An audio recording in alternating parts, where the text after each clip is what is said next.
Hi, everyone. Welcome to the show. Welcome to Pod Talks, another episode. On this Pod Talks cast, we at the Career Development and Alumni Engagement Center at CI, we talk about different career topics. We bring on different guests, different professionals from different fields who want to share advice, motivation, inspiration. To people and to you all. So today I'm really excited to join and introduce our guest. My name is Jake Castellanos. I'm a career counselor at CI, and I had the great opportunity to meet our guest who's on our episode today just recently. His name is Jesse Vasquez, and Jesse Vasquez is a biotechnology enthusiast. He has over 10 years of professional experience, and he received a biology degree, undergrad degree at UCSB, and then went on to receive a master's in biotechnology and bioinformatics from CSUCI. Jesse has worked at a variety of companies, those including Life Technologies, Thermo Fisher Scientific, and now more recently, Agilent Technologies. In his free time, Jesse enjoys running marathons. He also enjoys Latin dancing and succulent gardening, and also chooses and takes time to mentor STEM students. Let us welcome to the show, Jesse Vasquez. Thank you for joining us. Hi, Jake. Thank you for having me. Let me close this window because I hear a lot of crows in the background. No worries. Working from home, but these birds are kind of having their way out there. I don't want people to get distracted by what they're saying. So Thank you. Yeah, understandable. And for anyone joining us today, this is my very first conversation in person with Jesse.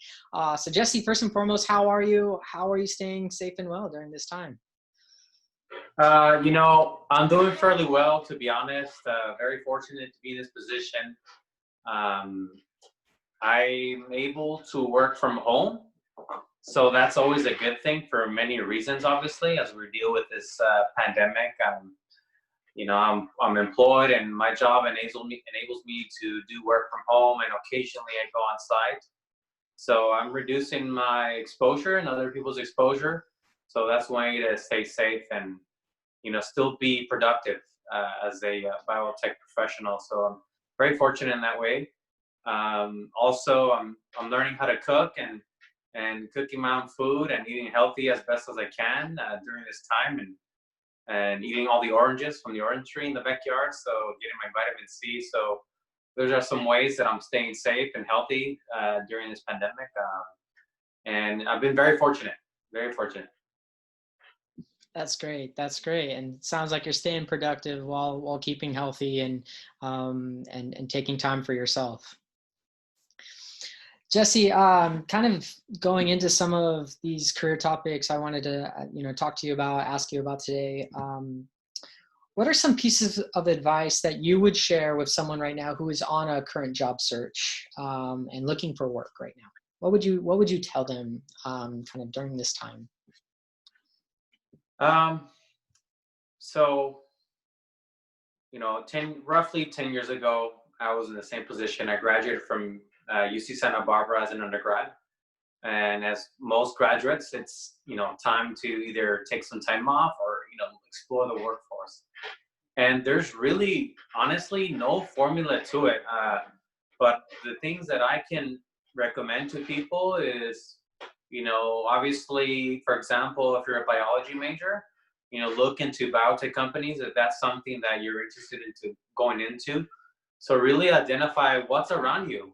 Make a list of all the companies that are out there and get informed as to what they do. Because I think, when I graduated from UC Santa Barbara, even from my biotech program, is, we go into google.com or Indeed, for example. Those are some of the platforms where you can search for jobs based on your degree. So that's what I would do. Just type in, what are you interested in? Are you a chemistry major, biology major, and bioengineering? And, start locally, seeing what's close to you, 25 miles, 50 miles. and really make a list of the big companies that are here, for example, in the state of California. And another, one thing is obviously apply for jobs that you feel qualified, but even if you don't feel qualified for those jobs, that would be my tip number 2, is to apply for them. You know, one thing that I always tell myself is the answer is always no unless you ask. So I think it's worth for new graduates to apply for jobs, even if they say 0 to 2 years of experience, because oftentimes you don't know what the employer or the particular group who's hiring is looking for. They could be looking someone to mold and train into this position. So that would be my tip number 2, to apply for jobs that you like, apply for jobs that you know, are in your field, even if you feel you're not qualified, because oftentimes, you know, they may need someone and you do receive training on the job. So that's the great thing about biotech, and I think most physical science jobs is it's good to have your degree and your foundation, but you also receive on the job training. So, you know, don't be too discouraged if you don't have experience in the work field. Apply for the jobs that you like, and you know, get that experience. Any experience is good experience, right? Whether you got the job or not, you got to talk to the employers. If you're lucky, you get to show your face with them, and maybe network. And so next time there is a position, or you know, you learn something from that. So I think that would be my advice for people right now looking for jobs. Get yourself out there. You know, update your LinkedIn, update your resume. You know, there's always a bunch of resumes, so keep the latest up to date on that, and you know, apply for jobs. Essentially, you may get a lot of no's, but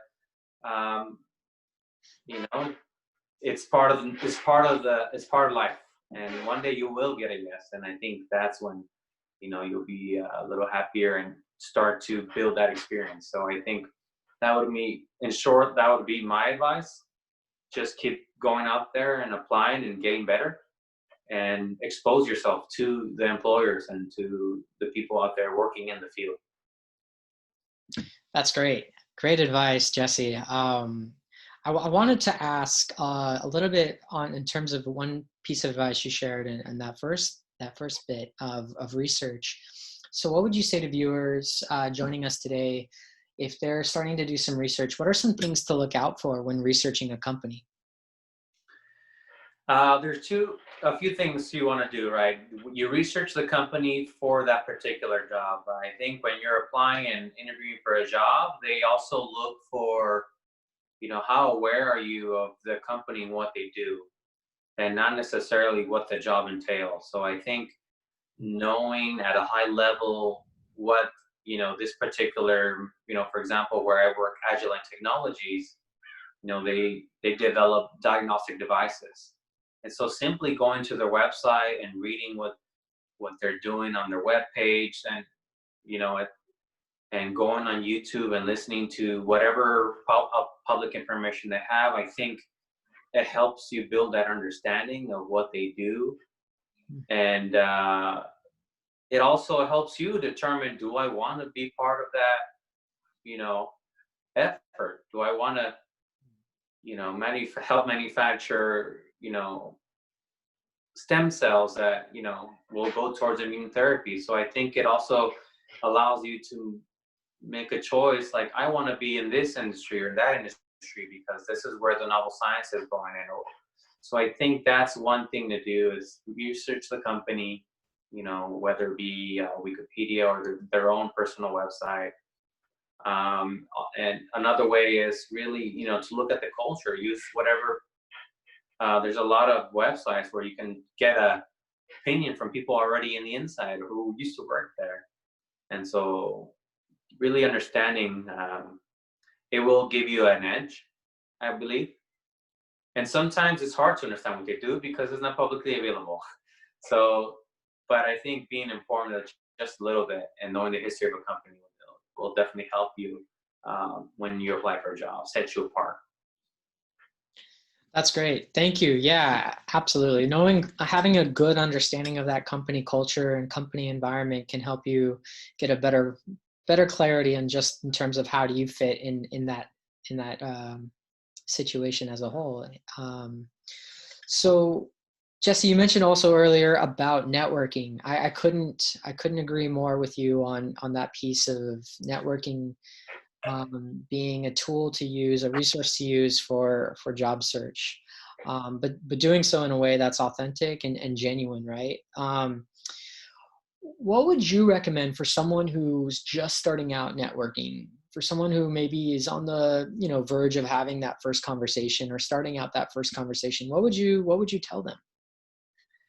I think right now we're in a interesting situation, right? Typically, traditional networking events occur, you attend and, you know, go to someone's booth and have a conversation and you meet person to person. So that's kind of the traditional way of networking. But now with, more people being open and willing to do virtual conversations, and I think, tools like, for example, the CI Dolphin Connect is one way that I would definitely recommend. I know it's starting out, but if I was new, I would reach out to as many people as possible, learning about their field and their experience.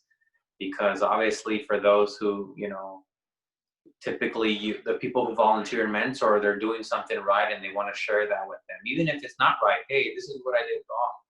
And so definitely using tools like Dolphin Connect or just commenting on someone's, uh, social media page regarding career, starting that conversation or thanks for sharing, and really just come from be curious sometimes. Hey, I noticed you went to this school, you worked at this company. What did you do there? Obviously there's certain limits to what people can say, but just be a curious person, always keep learning, and go join a forum or ask someone in a professional group. I think joining those professional associations, people are obviously there for a reason, and that's to share information, share wisdom. So I think that's a good place to start, because the expectations are to be a mentor, to be a mentee. So that's kind of already that's one way I can see for people in general, but definitely CSUCI alumni to take advantage of that and keep learning, keep asking questions. Doesn't matter. I think for me personally, I will provide as much detail as I can to my experience, so that it can give people insight and it help influence their choices for their life or in their career. So that's one thing I would recommend, is find those groups, find those platforms where you just have a conversation and ask people questions. And I'm trying to think of another one here, but really join those alumni groups, because there are some people there that are willing to share their experience, and I think it's worth a shot. I think worth asking. And if you don't get an answer, it's okay. There's answers. You'll find an answer. So I think it's that's one recommendation that I have, top of my head, really. Not to be biased or anything, but I think definitely use it to your advantage. It's there. What? It's a portal to the future, right? There's people on there who are willing to help, no matter what field they're in. Go in there just like you would your Instagram and social media and social, Facebook, etc. Go out there and also, work on your development online, your presence. I think that's important.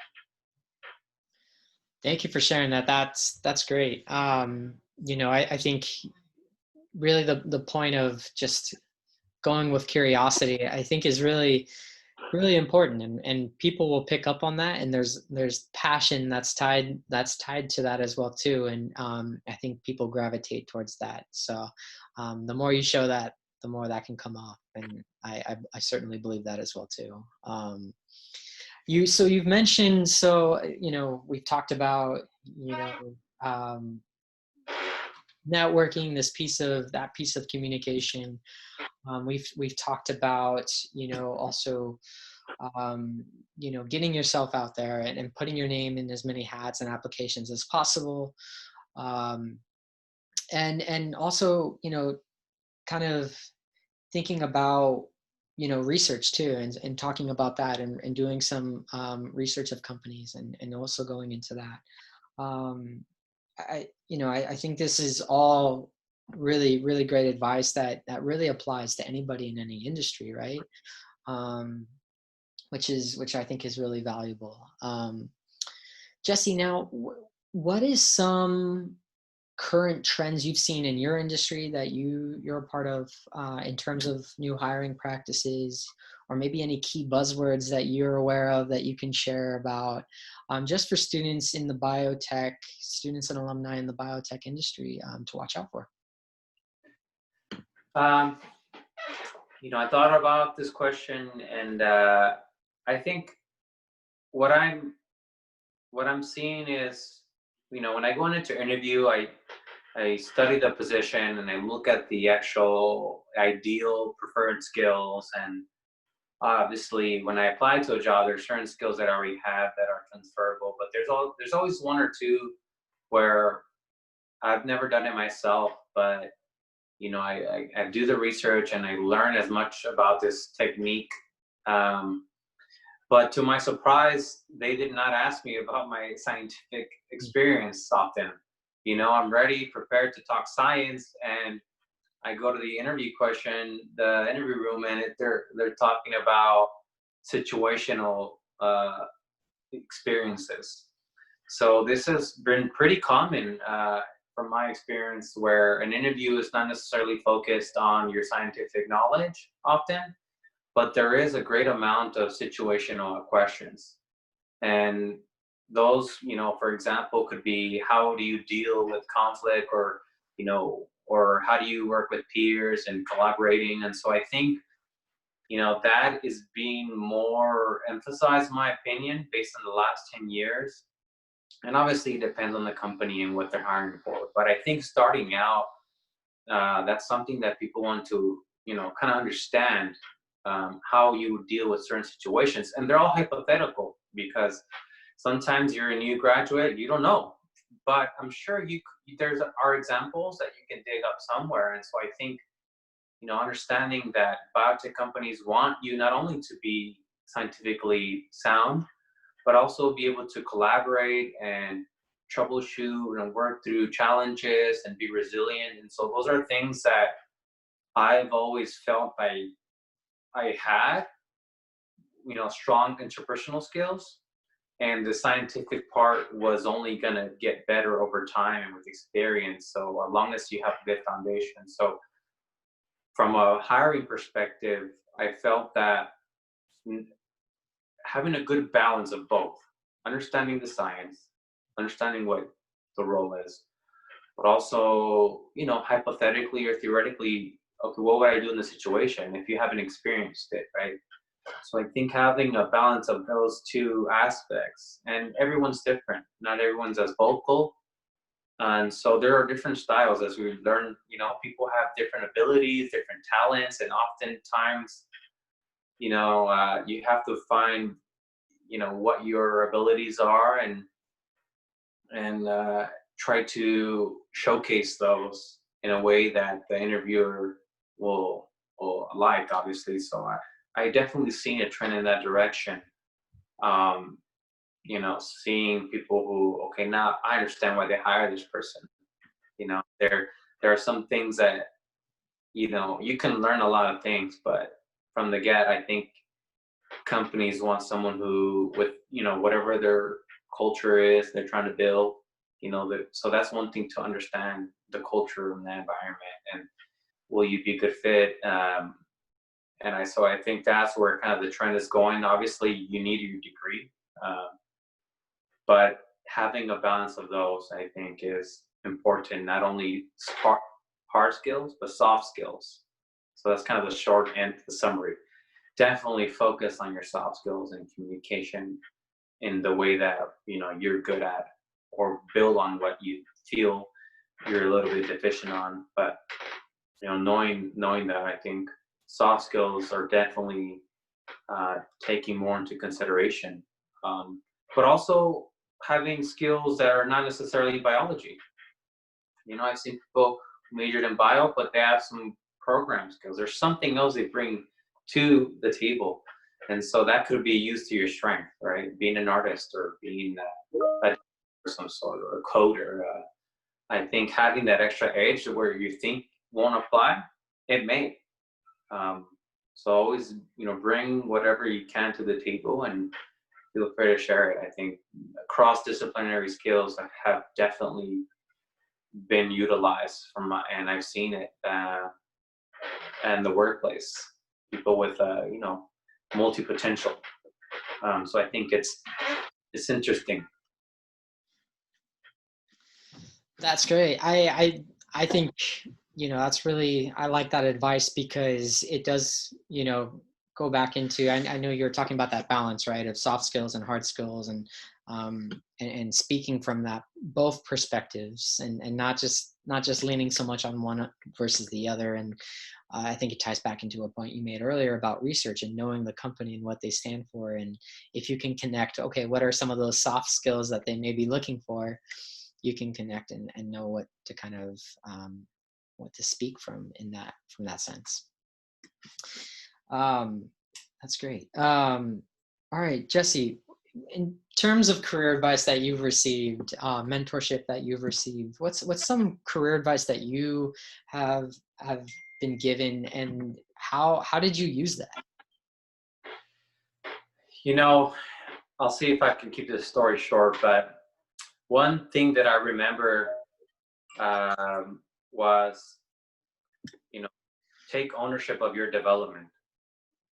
And that's something that, a group of managers told me, take ownership of your development. So, you can spin that in so many ways, but, I learned that on my own. But when the management personnel told me, you really have to be your best advocate, right?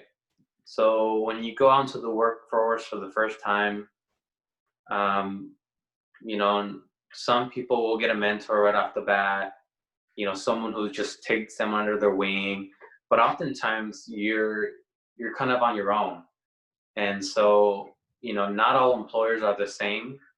And some do want to look out for you, but if you don't speak for yourself, then they don't know how you feel. If so from their perspective, you're fine, you're happy, you're doing your job, you're getting paid, everything's good.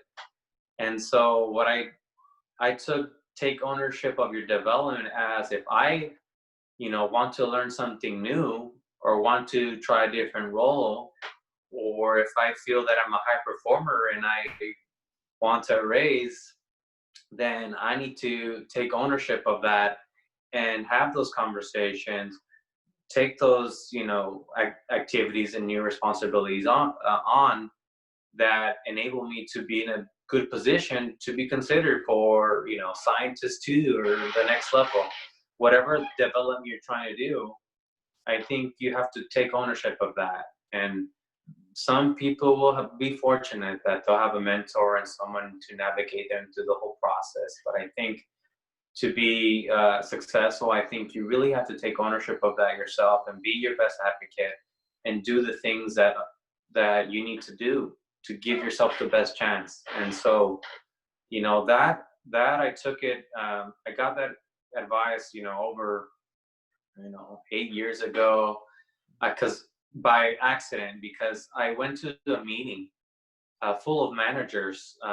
There's this thing that companies do. They have a yearly survey and they talk about the results, and the scientists or they get a review, right? They review their managers, etc., the leadership. And so I happened to be in the wrong room, but they told me to stay and listen to what they were thinking from a management perspective. And so a lot of what they were saying was, it resonated with me. And it's true, because I was one of those scientists that, they were talking about, and they were addressing their concerns and about development and moving up, etc. And really, that has gone a long way. That really has, because, it never stops. Every new level that you reach, you have to still take ownership, and get out there and do what you have to do. And so that line alone, really resonates with me. And I tell people all the time, that can be in the career and in life. Take ownership of your growth. take ownership of your life, right? And I think once you start to own things, then you really start to understand the impact of your actions. Um, I, at least you tried. You know, in the end, you want to make sure you did everything possible in your power to put yourself in the best position now. And if it doesn't happen, for me personally, I can be satisfied that I gave it my all. And I think that's all I can do. So take ownership of your development is the one sound advice that resonates to this day, and it has definitely helped me a lot. That's great. I mean, it's not waiting for things, right? You know, Yeah. and taking action, and just, you know, if you see that void, you know, in your career, kind of apply, you know, put application and steps into work, and you know, figure out how you're going to get to where you want to be, if you're not there yet. So I like that. I like that advice a lot. Thank you for sharing. Jesse, my next question for you is, what does the CSUCI community mean to you, and how, as an alumni, do you stay connected still? You know, I wouldn't say I'm heavily involved, but I'm more involved in my, you know, my CSUI community than I was with my UCSB community for various reasons. Obviously, I live in Ventura County, and I have a lot of friends now that also went to CSUCI, and you know, there's always a CSUCI graduate, I feel, or in a UC Santa Barbara graduate. But I feel like, you know, compared to other larger schools, I think having this tight knit community is very unique, and I think something that I appreciate. And so being part of this group and has been, you know, very fruitful, I would say, and definitely has helped me network. I can tell you that in my current place of work, there's a couple CSUI graduates who, you know, we're work friends, but we're also friends on the side. So I think, you know, it does mean a lot, especially in the world so big that, you know, sometimes you're thinking of, like, you know, the world's actually pretty small.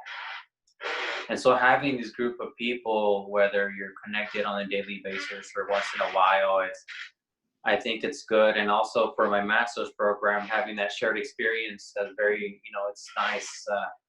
You know, I was in the program at the time when it was kind of accelerated. And so we share a lot of, you know, experiences there. And I think just being connected to them, I think it's good. I think especially in Ventura County, in this area, Los Angeles, you know, greater Los Angeles area, I think it's important as you get to know people at a deeper level, I think, than you would at a school that, you know, has a class of, I don't know, thousands. So it is a little bit different, but I think it serves its purpose in a good way, especially when you're applying for a job and people know you on a deeper level than just kind of like, hey, you went to Santa Barbara, cool. So I think that's kind of what the community has helped me, you know, get to know my fellow colleagues and just expand my network, really. And one way I stay connected is obviously I work with a couple people from CSUCI, a few actually. I mean, same company, we were neighbors, and now we work again for the same company. So they can be your neighbors, they can be your colleagues. You know, I recommend other colleagues to jobs. They call them employee referrals. So if I see someone, even if I don't know them that well, and I feel like they're, you know, they're a good person, good character, and they need an opportunity. So I think that's one way I stay connected, you know, via LinkedIn, via Dolphin Network. Obviously, some people I go hiking with, or, you know, we used to go to breweries back when they were open. So I try to keep connected with people. I attend alumni events once in a while. I can't do it all, but, you know, I do try, and I have a small circle of connectees, but it's always open.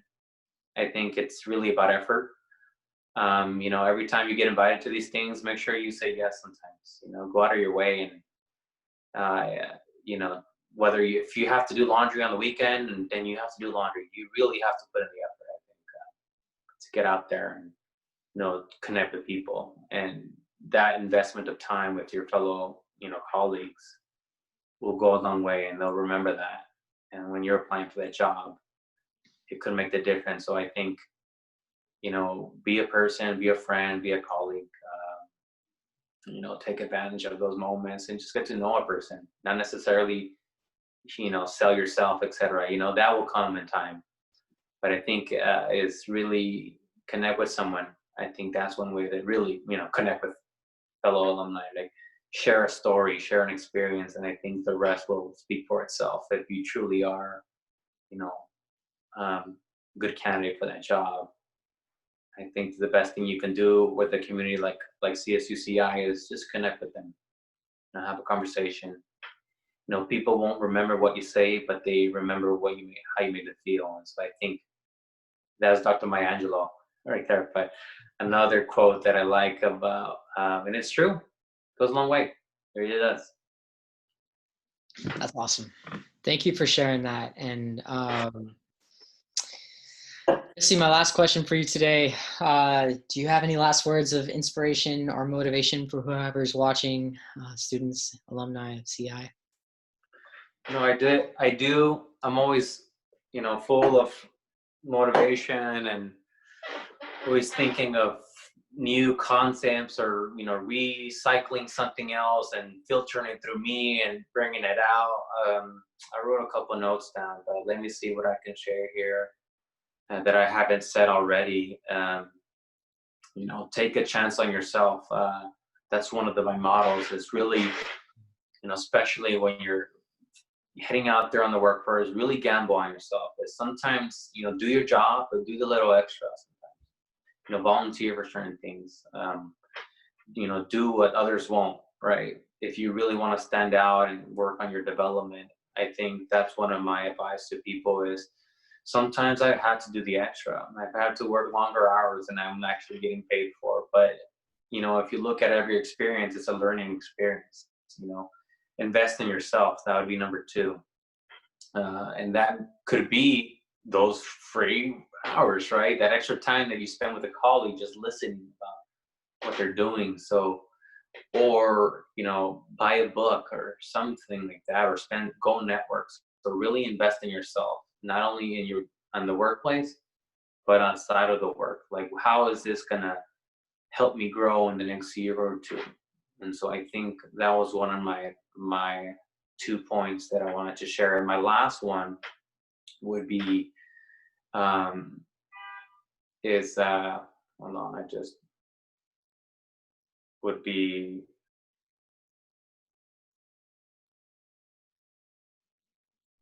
so let me start again. So take a chance on yourself, right?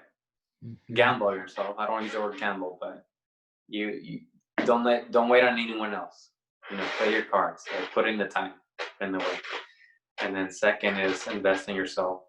Whatever way that means. And I remember now. 3, do your self-assessment every 2 to 3 years.